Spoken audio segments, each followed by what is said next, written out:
آج مسلمان بیمار ہوتا ہے، بیماری کے عالم میں اس کے پاس اس کا بھائی آتا ہے، اس کا دوست اسے پوچھنے آتا ہے، اس کا بیٹا اس کے پاس کھڑا ہوتا ہے، اس کا باپ اس کے سر پر ہاتھ پھیر رہا ہوتا ہے شفقت سے، میرا بیٹا بیمار ہو گیا، میرا بیٹا میرا بھائی بیمار ہو گیا۔ بھائی بھائی کے لیے کیا نہیں کرتا۔ حضرت صوبان رضی اللہ تعالیٰ عنہ راوی ہیں، امام مسلم صحیح مسلم میں سے نقل فرماتے ہیں، رسول اکرم نور مجسم شفیع امم تاجدار عرب و عجم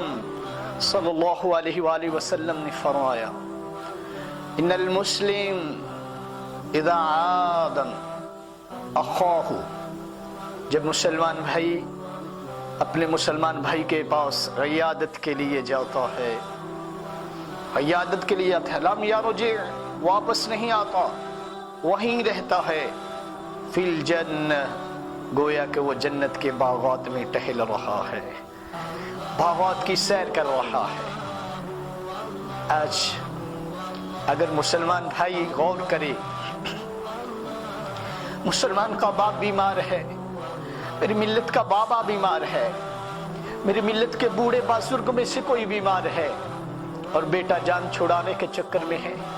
کب میرا باپ مجھے کہے بیٹا جاؤ تم بھاگو پھرو،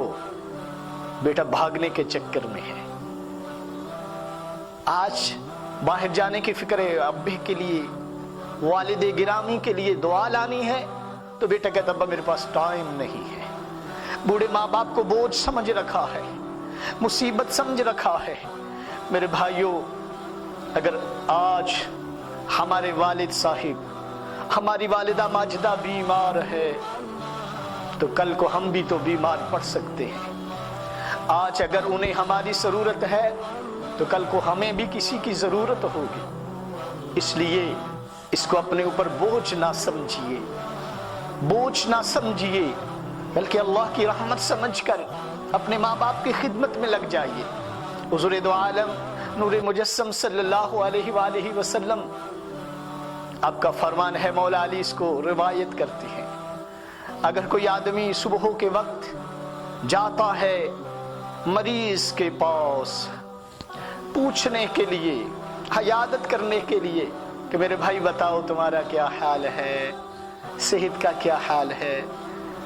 طبیعت اب بہتر ہے یا نہیں، اسے دلاسا دیا جاتا ہے، فکر نہ کریں آپ انشاءاللہ ٹھیک ہوں گے،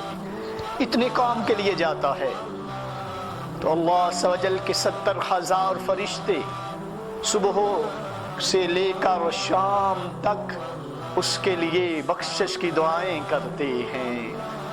اگر شام کو جاتا ہے تو صبح تک فرشتے اس کے لیے 70,000 دعائیں کرتے ہیں، اور میں پھر وہ جب جنت میں جائے گا تو اللہ عز و جل عالی شان چنے ہوئے اسے میوے عطا فرما دے گا۔ میرے بھائیوں، نیت کر لیں کہ انشاءاللہ عز و جل